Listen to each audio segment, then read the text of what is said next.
agenda econômica do Ceará é feita de sonhos e realidades, realidades e urgências. Enquanto é preciso pensar o futuro, discutir, por exemplo, hidrogênio verde, é também necessário gerar emprego hoje, especialmente no interior.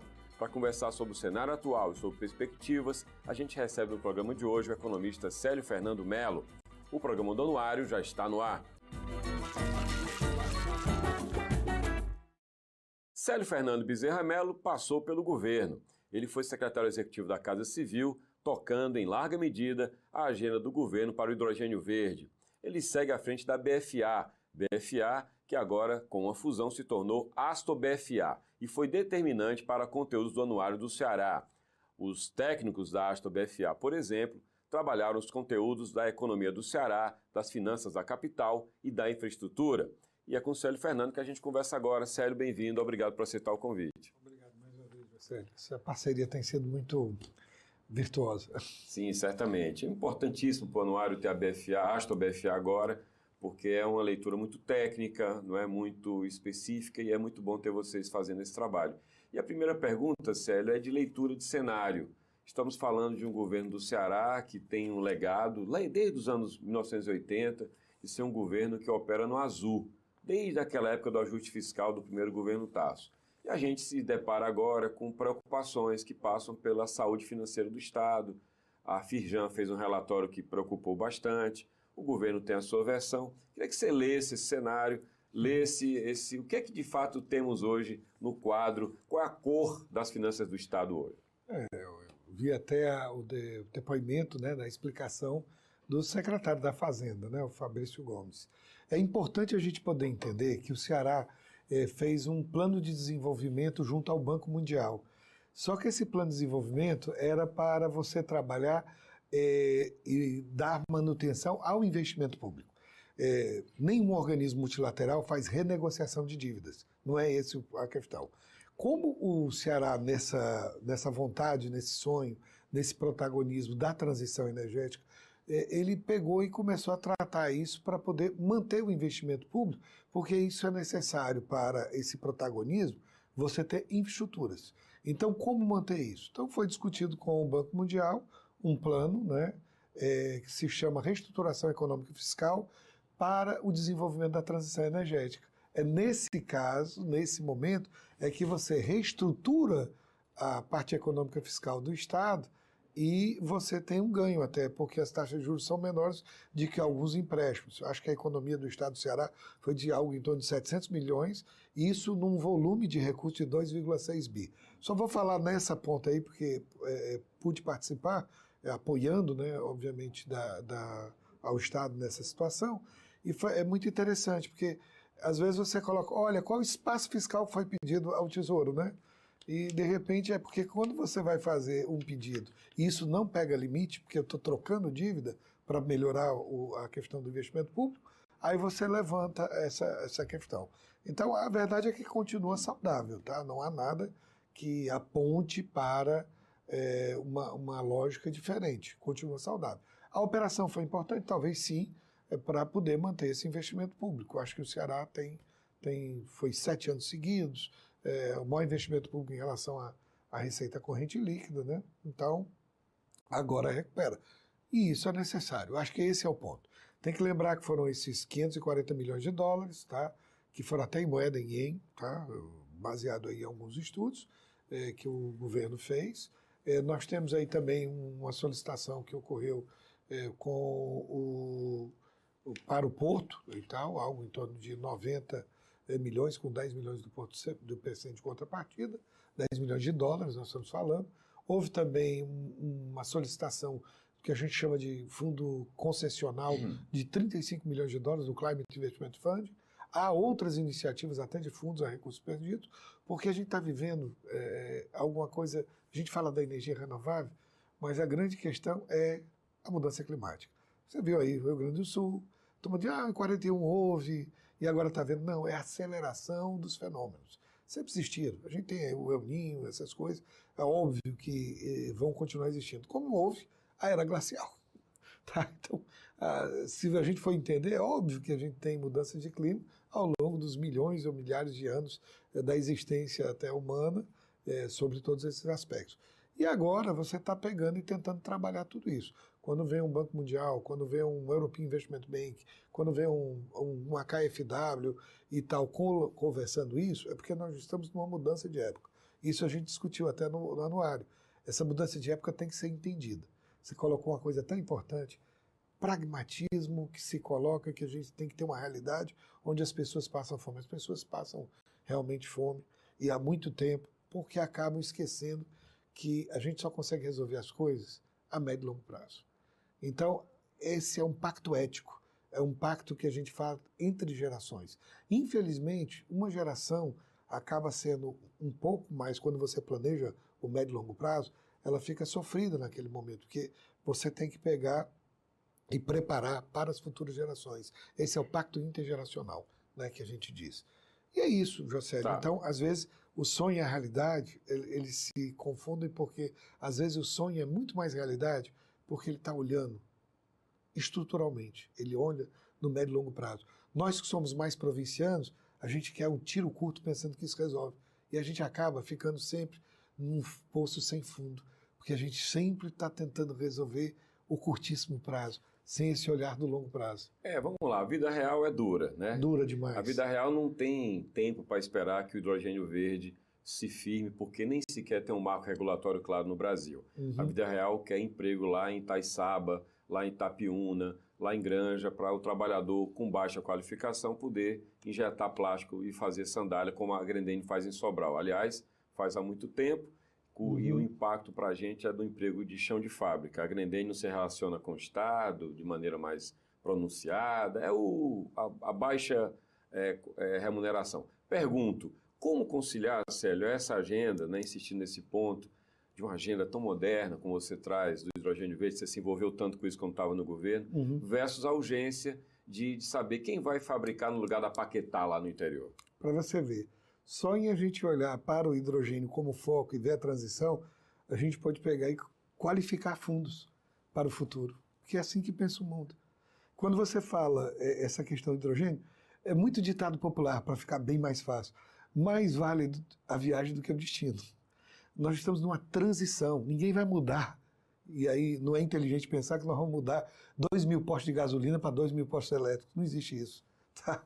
E às vezes quando a gente fala foco no hidrogênio verde, numa transição, gente, é porque uma transição demora. Quando se fala, a gente fala em Agenda 2030 e o Net Zero é 2050. Só que se você não pensar agora nas infraestruturas, olha o que acontece. A gente acaba trazendo água. Olha que coisa interessante. Sabe por quê? Hidrogênio precisa de água. Quando você vai na viagem, olha como a gente está melhorando. Quanto foi que a gente resolveu os problemas dos recursos hídricos? De repente, por conta do hidrogênio, precisa de água. Então, nós estamos vendo no futuro. A água começa a ser trabalhada. O que houve? Não, nós tivemos a EGE. Olha que coisa bacana. Para quê? Para esgotamento sanitário. Não é para água de reuso. Mas quando você tem um esgotamento sanitário, você tem duas vertentes, que aí tem que pensar estruturalmente. Você dá condições àqueles 19 bilhões, que não tem impacto nenhum do Brasil, para que você depois tenha água de reuso e para que você também possa fazer até com aquela massa de resíduos sólidos, fazer biogás. Olha que interessante. E aí, isso existe? É realidade, José. O Ceará estava com 15% de blend, de mistura de biometano, que é do lixo lá de Caucaia. Isso é verdade, é da Cegás. Isso é realidade. E na hora que você, poxa, eu vou precisar desse gás, vai muito mais. Durante a pandemia, nós chegamos a 55% de biometano. Então, vamos entender. E o biogás? Eu preciso de redes.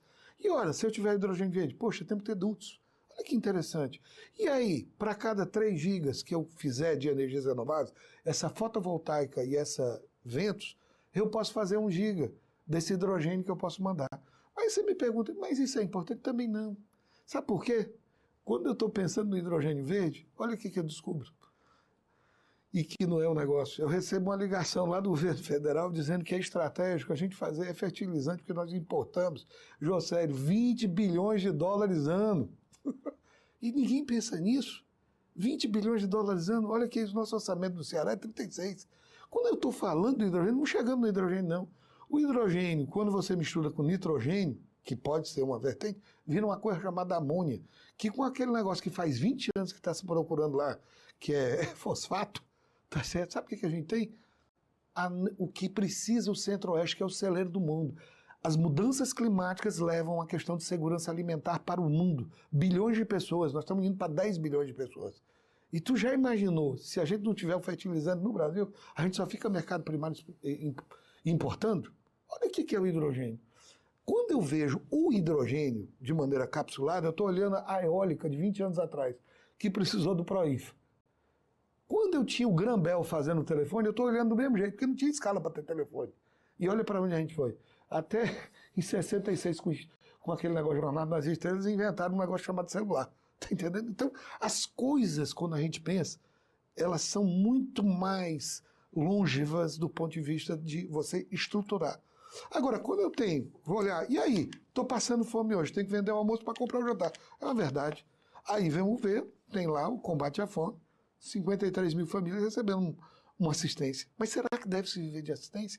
Ou a gente deve buscar estruturas para o futuro?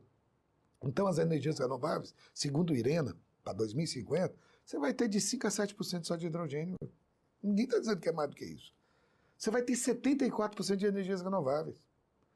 Ora, a energia renovável vai servir para tudo isso. E agora? Estamos falando de inteligência artificial. Aí o que você quer dizer com isso? Não, na hora que a gente estava pensando no hidrogênio, de novo a viagem, antes de chegar no destino, se começou a ter uma movimentação para mais sites de fotovoltaica, para poder atender essa ambição, né, que é das mudanças climáticas, que é a mudança do fóssil para energias renováveis. A IA está puxando mais o quê? Memória. Data center consome energia. Opa! Quer dizer que então essa energia que vai ter que ser feita renovável não é mais só para hidrogênio? Olha que bom. Ainda bem que a gente pensou nisso, né? Porque veio 20 gigas de Salvador, 13 gigas do Rio Grande do Norte, 10 lá do Piauí, 6 do Ceará. Olha que bacana. Sabe por quê? A gente começou a criar parques nesse sentido.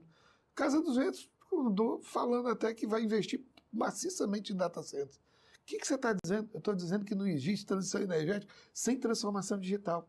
Agora, se eu não pensar, você tem razão, tem nem marco regulatório de offshore, então não vamos fazer nada. Sabe por que a gente não devia fazer nada, Josélio? Porque não tem nem cabo. A gente não produz uma coisa chamada PLC, Power Line Communication. Eu transmito energia de lá do offshore e comunico dados para eu fazer a gestão.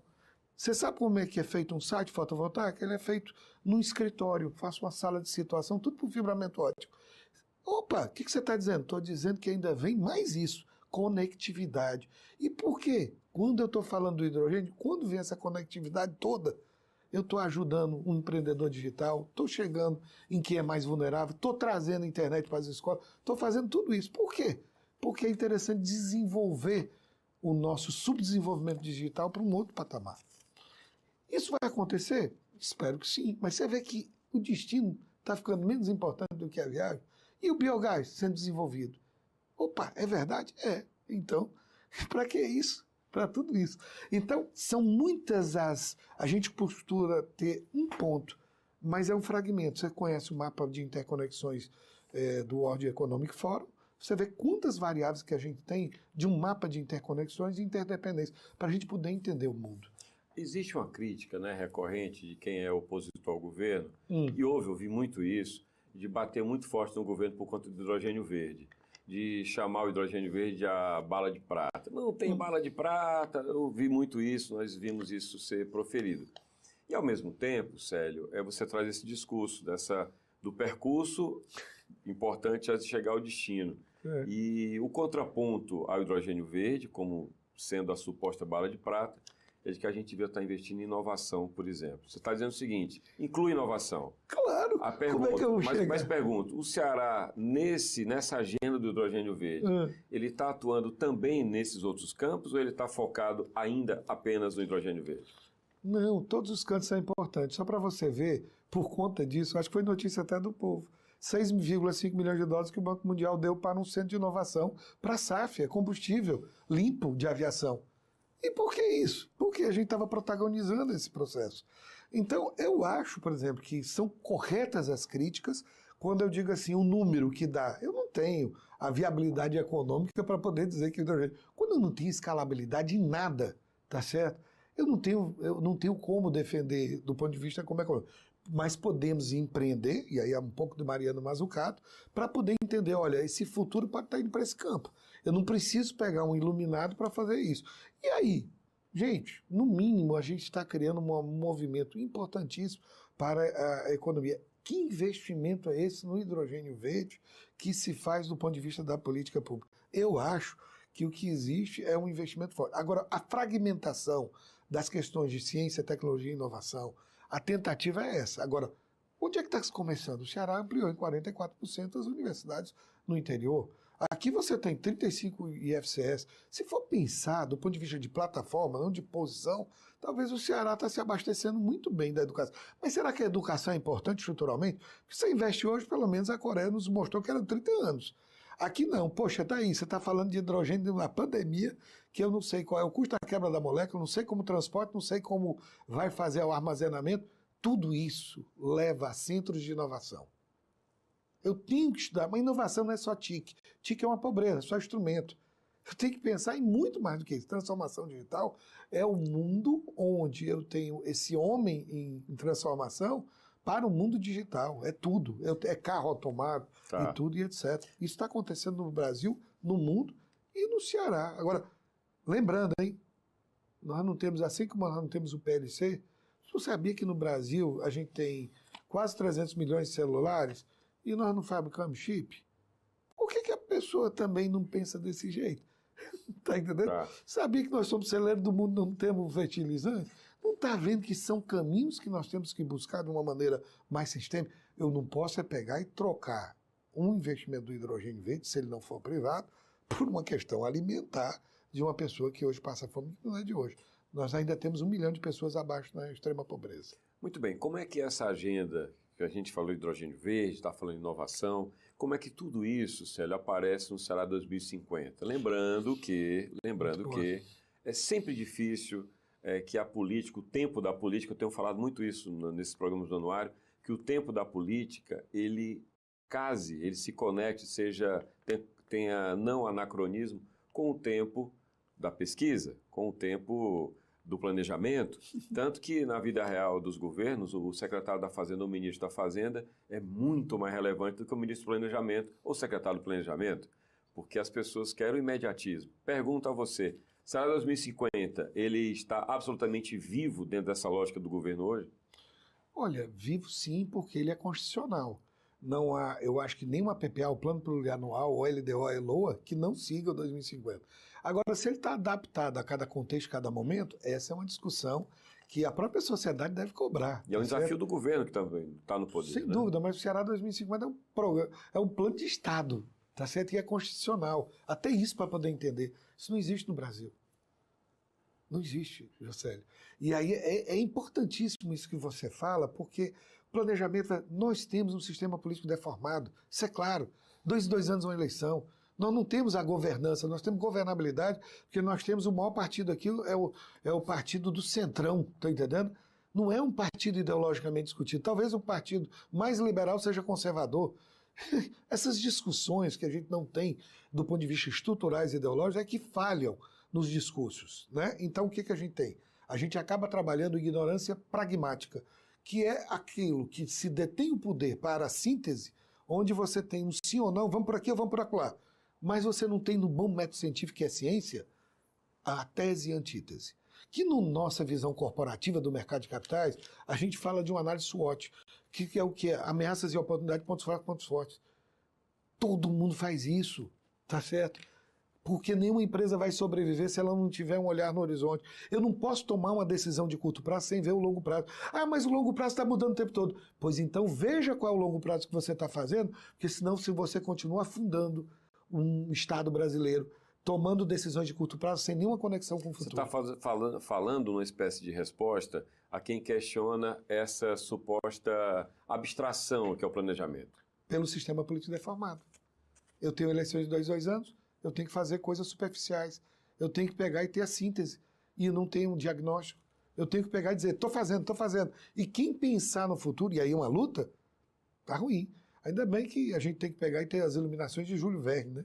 Porque esse negócio do hidrogênio, gente, é tão antigo. É de 1874, Ilha Misteriosa. Quando ele diz assim, vamos transformar o carvão, vai ser mudado pela água, porque vai ter um dia que a eletricidade vai separar o hidrogênio do oxigênio. Isso é 1874, Josélio. Isso não é uma questão que a gente mude agora. A gente tem conflitos geopolíticos no mundo inteiro por óleo e gás. Você não muda uma matriz petróleo, até ledo engano nosso. Acha que lá na Ucrânia, ali é o Nord Stream 1, Nord Stream 2, 11 bilhões de euros no Nord Stream 2, e não funciona, e a briga lá da Ucrânia com o negócio. Para um historiador e vendo a cultura e analisar, não, isso foi a invasão da Crimeia, nada disso, é óleo e gás. Aqui a Venezuela está pedindo, porque a Guiana pegou em 1966 o Estado. Que é isso? Foi porque a ExxonMobil... O detalhe é que a gente está numa realidade embaçada demais, Josélio. Porque a nossa realidade, na verdade, aí é que eu vou dizer, ela parece muito mais ficção. Ela é uma narrativa equivocada do que realmente a gente precisa nesse país. A falta de a visão do estadista. Esse é que vai alterar esse processo. Ainda bem, a gente quando olha o anuário, olha quantos dados e informações que podem ser usadas para políticas públicas. A gente vê isso no anuário, a gente vê isso. Puxa, estão tentando aí fazer o quê? 20, 30 anos? Isso é uma bobagem, já keynesiano, no futuro todos estaremos... Gente, não é assim. Se você não pensar no seu filho, se você não pensar na aposentadoria, isso é para a empresa, é para uma família, é para tudo. Onde é que vai estar o seu filho na faculdade? Quando ele nasce, você já tem que estar pensando, poxa, meu filho vai estudar durante quanto? 11, 12, 13, 15 anos. E a gente faz como? No dia a dia? Tem eleição. Opa, como é que vai? Quais são os grupos de interesse? Quais são os interesses políticos partidários? A governabilidade que eu tenho que ter para um sistema político deformado acaba com a governança, que acaba com essa ética, que é o pacto entre as gerações. E aí vem qualquer discurso, qualquer coisa que a coisa dizer, está valendo. Está valendo também o que eu digo. Então, se o cara está certo, eu estou certo. A narrativa do mais forte é quem detém o poder. Célio, vamos lá. A gente está falando de um cenário em que a gente não enxerga, e o público em geral enxerga menos ainda, porque ele não enxerga saída desse cenário maniqueísta, num cenário de extrema direita, extrema esquerda, num cenário em que até o próprio presidente Lula, que sempre foi muito pragmático, sempre foi de centro, cá para nós, mas aí tende a ser cobrado para que seja duro, para que não seja diferente de Bolsonaro, para que seja o lado oposto do bolsonarismo. Traduzindo, o que é que a gente pode ter de esperança, já que você é também um homem que sonha, para que nós saiamos dessa equação? Como é que você enxerga nesse cenário que está posto a saída desse quadro, lembrando que as eleições para a presidência acontecem daqui a 2 anos e na prateleira da política a gente não vê muitas opções no equilíbrio, na prateleira do equilíbrio. Olha, perfeito. Você falou de maniqueísmo, você falou de algumas questões aí que eu acho vitais e importantes, Josélio. Vamos tentar dar uma organizada nesse pensamento. Falei de sistema político deformado e vamos entender o que está acontecendo. A pessoa é cobrada por uma ação de curto prazo, porque nós estamos equivocados, tá certo? E como é que as pessoas vão entender tudo isso? Poxa, é um pouco difícil, mas tem uma coisa assim, a inteligência artificial está chegando.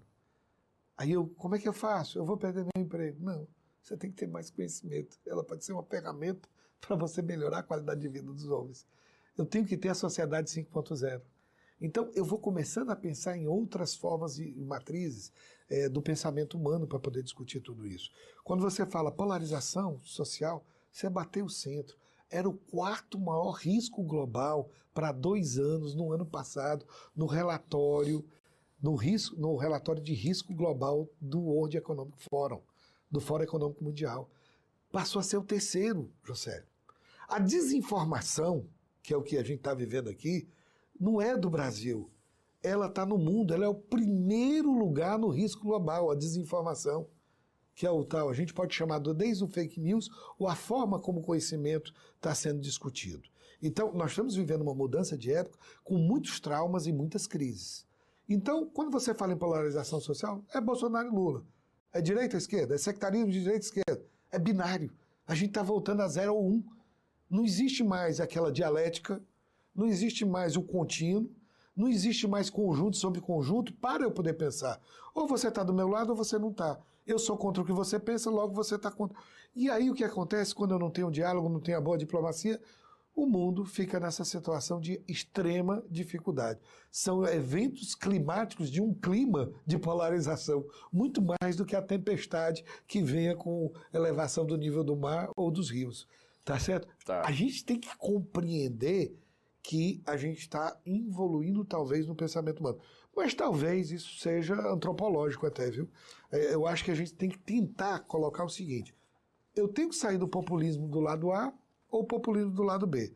Eu tenho que começar a dizer assim, como é que eu vou resolver o problema de pavimentação da cidade de Fortaleza? Quanto tempo demora? 30, 40 anos, gente. Como é que eu vou resolver o problema do saneamento? Isso é prático.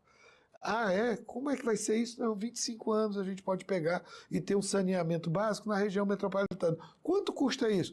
Deve custar 19 bilhões, está certo, de investimento. Isso é prático. Agora, na hora, epa, cadê?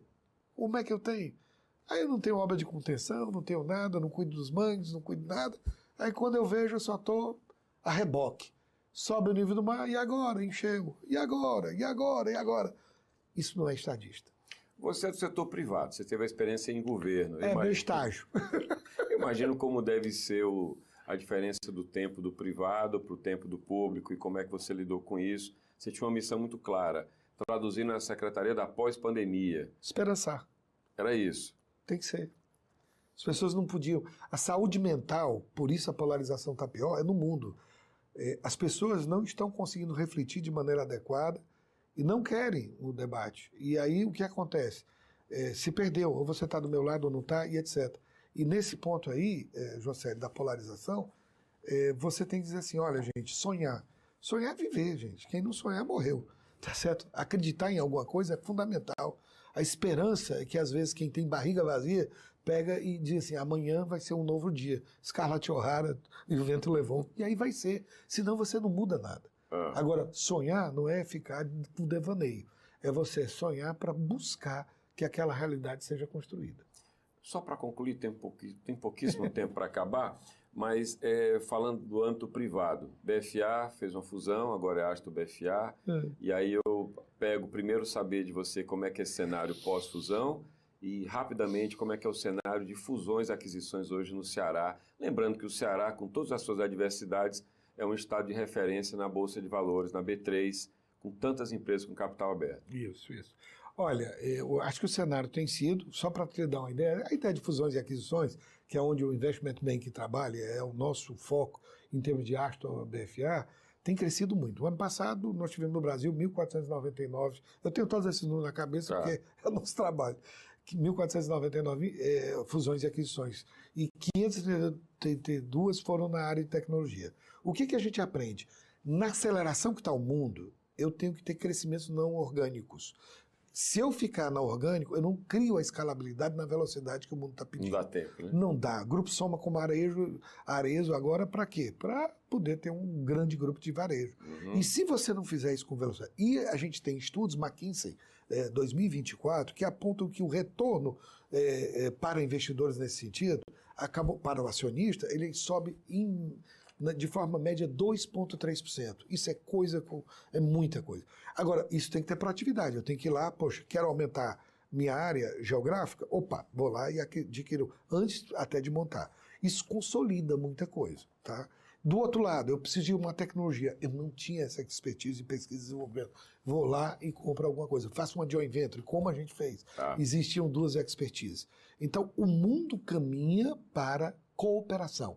O nome disso na boa literatura de finanças corporativas são alianças estratégicas, são uma base importante para o crescimento e desenvolvimento sustentável das corporações. Então, isso é o que nós fazemos.